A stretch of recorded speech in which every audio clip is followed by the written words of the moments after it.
Hello.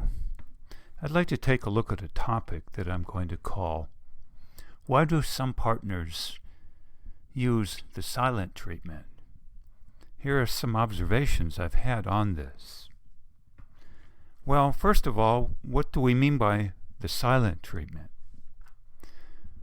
Some people in marriages and other relationships probably don't have any idea what this would mean, while others not only do, but are exasperated by it.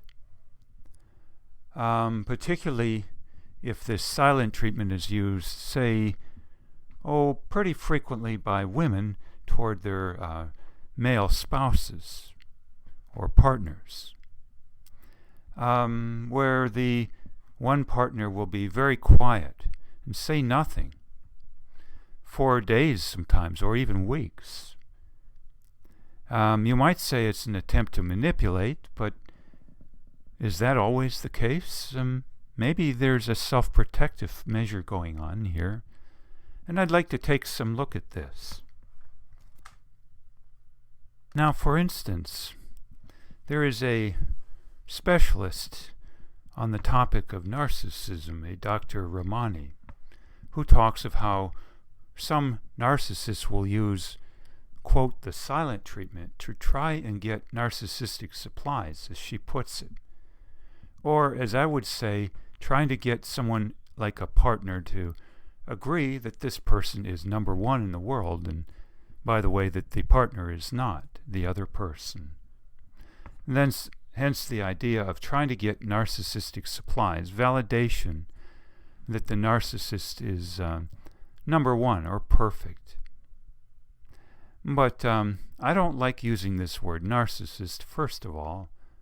It's a fairly toxic word, especially when you consider that, according to a good friend of mine once telling me, she said, in her opinion, almost everybody has some degree of narcissism or desire to feel number one, in my opinion now, for a sense of safety. So I think we should perhaps be a little careful and just say that all silent treatment being, quote, administered to someone else is simply an attempt to get narcissistic supplies or to have a partner agree that they're number one. For instance, if we're going to talk of that, while that could sometimes be true, what about trying to get supplies of other sorts by the same means? For if you consider that the belief you're number one can be regarded as an illusion, even possibly a delusion, well, surely there are other kinds of illusions or delusions too that we suffer from so frequently.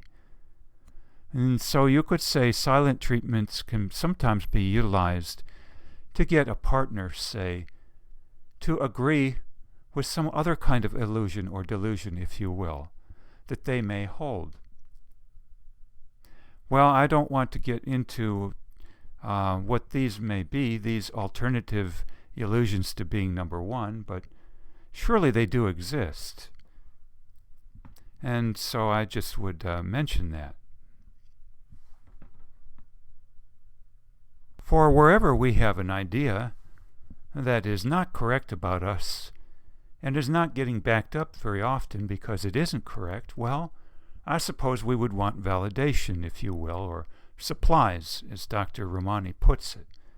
We want confirmation that our idea is correct, especially if we're not getting much feedback to that effect for possibly a very good reason, because people don't agree. Now, on the other hand, I would say that sometimes we may want to have validation on an idea that we're correct about, but our society doesn't either see very often or want to acknowledge. So we can sometimes even use a silent treatment to try and get supplies, if you will, validation about something we're correct on that we're not getting feedback on, and that hurts. So this is not so simple, I think, to take a look at. Now, If we're going to talk too of the desire to get validation, so to speak, from someone else and try and force it through not talking to them, well, what about considering these illusions we want validated to be a kind of defense mechanism? And what about then other kinds of defense mechanisms we may be using in life? And you could call them, in a sense, bad habits, say, or addictions. And maybe they're quite noxious to a partner. Overspending money, gambling, drug and alcohol addictions, and maybe difficulties holding a job, and other matters too. Use of too much aggression, or an aggressive partner and the other person isn't aggressive at all and can't handle aggression, moreover.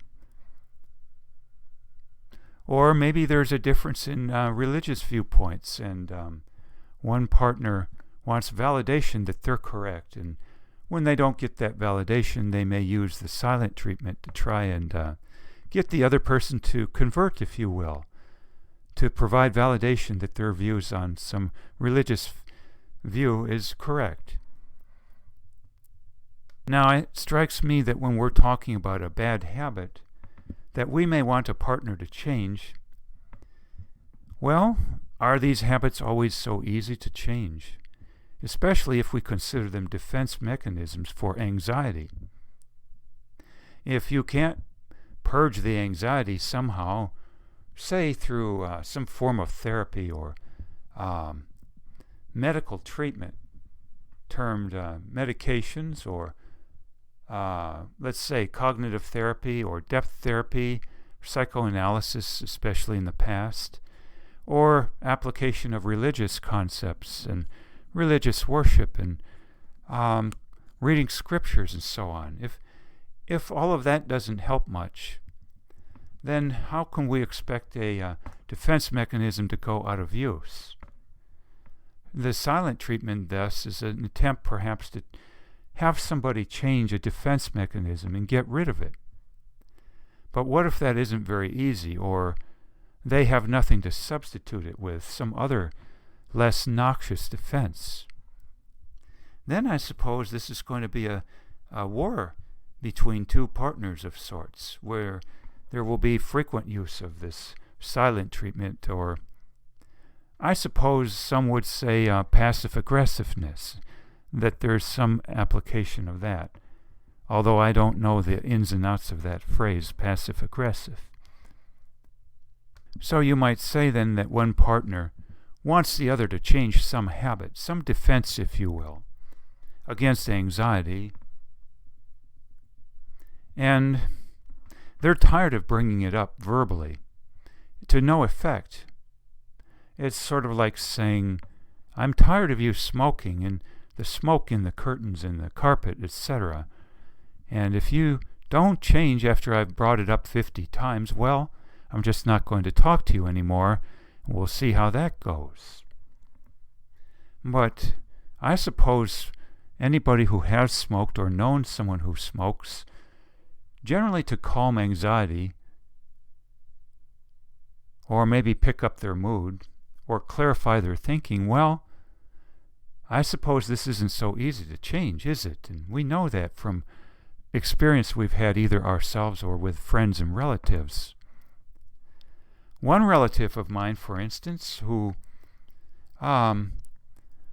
graduated from Oxford College, Oxford University, with a theater major, master's degree. She had a problem with smoking, and of course she tried over and over to quit. And it was perhaps a crowning achievement in her life to finally quit once for all, to finally end her difficulty with smoking. So in the meantime then, anybody who knew her well, if in a relationship with her, would have gotten very frustrated bringing up this issue of smoke in the home, say, over and over, and at one point may have just said, I'm not going to talk to you anymore until you change. And so you could call this then the silent treatment toward a habit or a defense mechanism in general that is very fixed in nature, very difficult to eliminate. And the point, too, I would say, is in relationships and in general in life, I think we all use defense mechanisms, and not one person on the planet doesn't, or anyone who has ever existed doesn't use at least one defense. I'm reminded, for instance, when I was in my 20s and in-depth therapy with somebody, the therapist once said to me, after I said, I'd like to get rid of all defense mechanisms in my life, and he said, well, why would you want to do that? He basically said, I think the upshot was he knew that would be a tall order, requiring your entire life's effort, first of all, and second of all, I think even the greatest of analysts or Buddhists, what have you, probably could never pull that off. And the Buddhists would probably say you've reached enlightenment if you could do that, but I'm not so sure myself there is such a thing as enlightenment, because then you're talking a person who's perfect. I think all we can hope for is that if we have a defense mechanism, or habit, if you will, or even addiction that is noxious to others, that we somehow in time can dial it down some, or substitute it with something less noxious, a different defense mechanism. So say the person addicted to heroin or meth or drinking too much may go to a rehab center, and I defy you probably to find someone coming out of rehab these days who isn't given a, quote, medication to treat this, and they're told they have a dual diagnosis, and the point being that even in, let's say, 30 days, that is totally inadequate as to the amount of time necessary, I believe, to conquer all anxiety in life. And so you'll have to have some kind of defense mechanisms, and if it isn't going to be alcohol or heroin or meth, well, it's going to have to be something else substituted, and you can't dial down that level of anxiety, strong levels, in 30 days. So something like methadone or buprenorphine, say, may be prescribed, and then the person has a different set of defense mechanisms to substitute that are less noxious in a number of ways. So I think that's about the best we can hope for, is a dialing down of the need for a defense by dialing down the level of anxiety over time, addressing it with cognitive behavioral therapy or depth therapy, say. But in the short run, we might be talking a radically sudden change in defense mechanisms, or, in other words, use of some kind of prescription drug to have an alternative method completely suddenly reintroduced or introduced to deal with high levels of anxiety, including trauma or living situations in general. Now, whether there's a lot of side effects to those drugs or not, that's a good question, and the cost. And whether or not one wants to apply some therapy later on of some sort to try and cut back on the level of drugs used in the future, and possibly eliminate them through cutting back the anxiety in other ways. Like again, therapy involving reframing, say, of the whole situation one is in. Or talking in terms of Buddhist ideas of acceptance and mindfulness meditation, calming oneself down too. But the upshot is, I think, that a silent treatment usage is really quite toxic to a relationship, and especially if used over and over and not addressed. Eventually one may just have to say that somebody's habits are so noxious that they recognize it's unchangeable and there's just going to be some kind of restructuring needed in the relationship, either less time spent together or certain different ways of interacting during the day and evening, or possibly just even an end to the relationship. On the grounds of incompatibility, you might say, where somebody's defense mechanism is incompatible because we deem it to be toxic to us. So you might say then some divorces are on the grounds of incompatibility in that the other person simply can't change in the way we want them to, and that silent treatments, say, applied under the notion that someone can change instantly and get rid of all defense mechanisms and like use free will and just say, I'll pick myself up by my bootstraps and change, and I'll make alterations that are impossible for anyone except Houdini. Well, I suppose that's the source then of divorce sometimes, and perhaps for good reason. For who can tolerate days on end, months on end, years on end, the silent treatment here and there?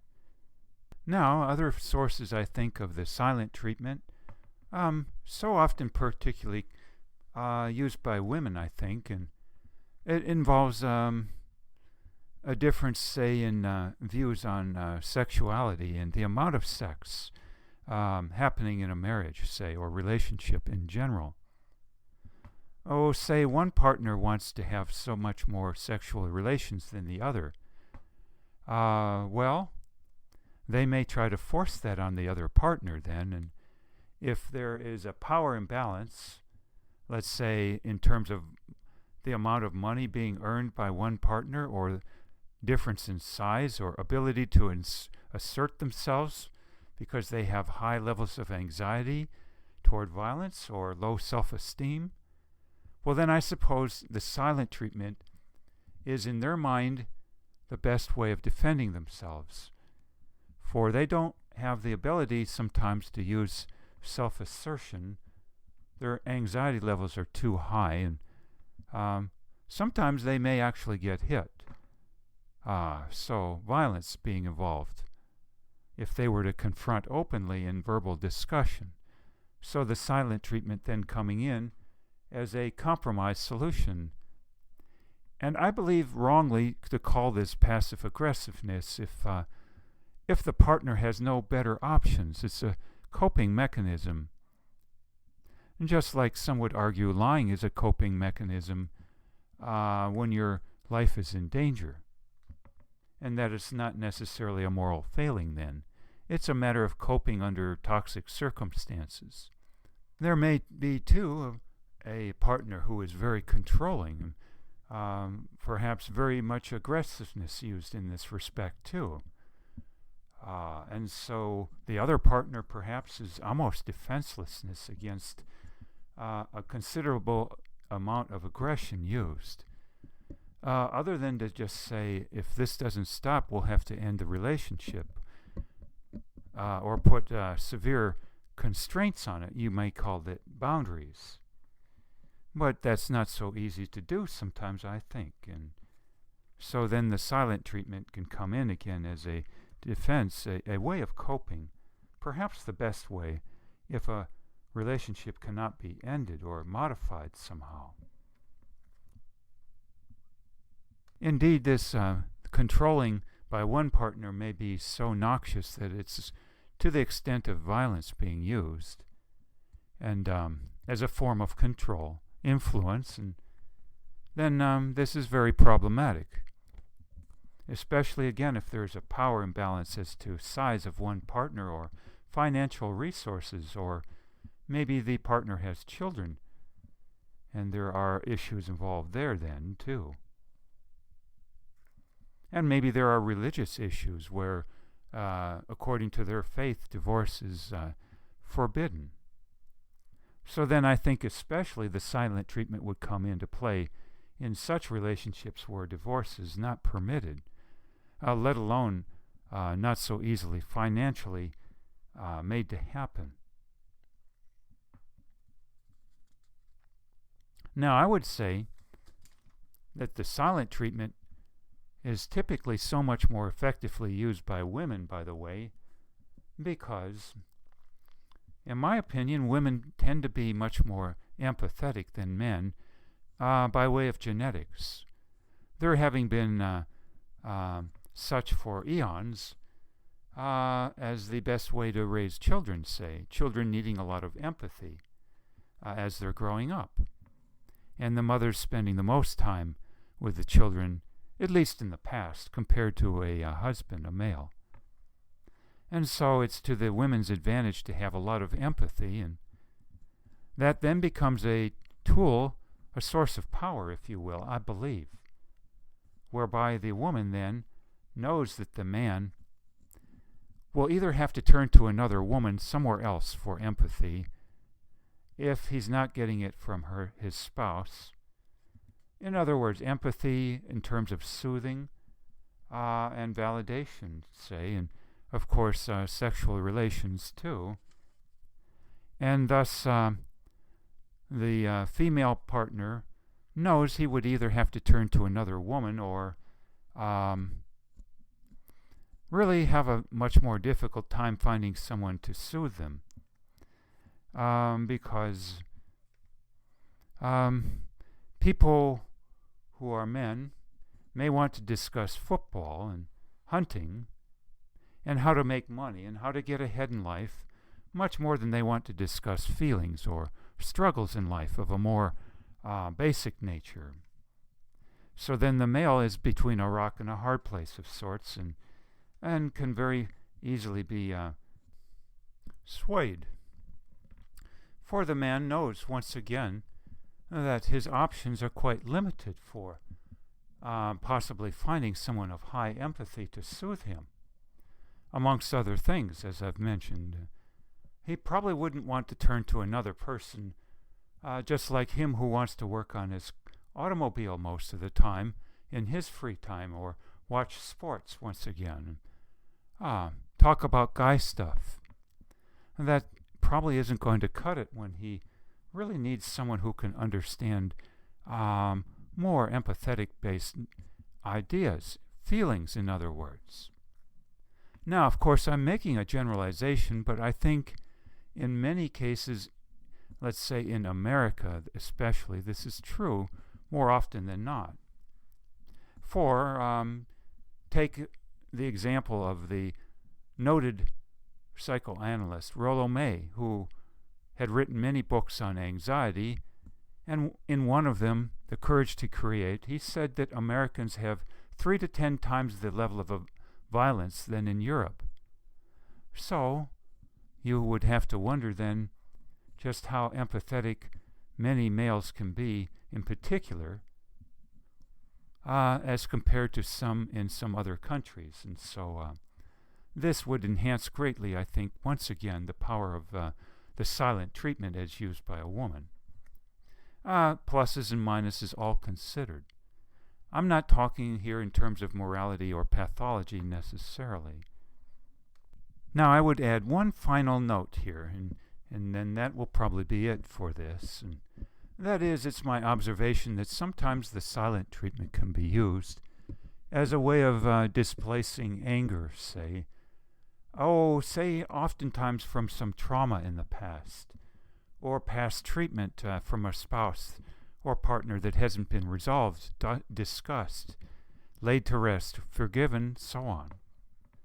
And so this unresolved issue or issues from the past, maybe even trauma from childhood, generates anger, of course, even rage sometimes, and maybe the person who even caused it is unavailable to discuss it with, or displace, dump your anger on, force a confrontation with, and so the rage gets put on the marriage partner or other close relation. And what better way of inflicting pain on someone else? Again, displacing rage, making the feeling less in the short run by making someone feel hurt when you don't talk to them. And furthermore, having them feel confused as to why this is.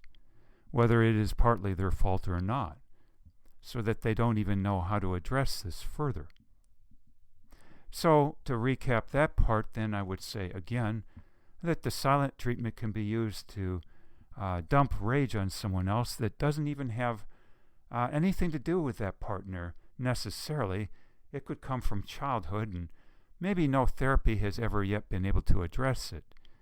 Or maybe the person doesn't even know they need to address it. Their pain is on a totally unconscious level. So, for instance, one practitioner I saw once for therapy 15 years ago said to me that he worked with a number of women who had had sexual abuse issues in their childhood, and he said on average it took the woman a year to even realize she had abuse. And so in the meantime, I'm sure she had a lot of rage and anger, and this then having to go somewhere surely to relieve the pressure. And what better way, I would say, than to use the silent treatment sometimes on a partner to inflict pain on them and make oneself feel better in the short run, and neither partner then really understanding what in the world is going on, to the detriment of the relationship, I'm sure. Not to mention a possible countering with violence, say, or ugly treatment in response. A tit-for-tat relationship, basically, that's very confusing and needs a lot of illumination and, of course, patience to work through if one wants to work through it. So, at any rate, these are my observations on what is typically called the silent treatment and how it isn't quite so simple, I think, as it first appears or is talked about. When someone might say that the one person is just trying to get narcissistic supplies and doing it by using, quote, the silent treatment. I think it can be much more complex than that. And I would hope that somebody might try, if they want to get to the bottom of it and have the resources, that they look into some kind of assistance, if you will, therapy or religious assistance, call it therapy too, or mindfulness, to get to the roots of this to some degree. I hope this is somewhat helpful, and I wish you well today.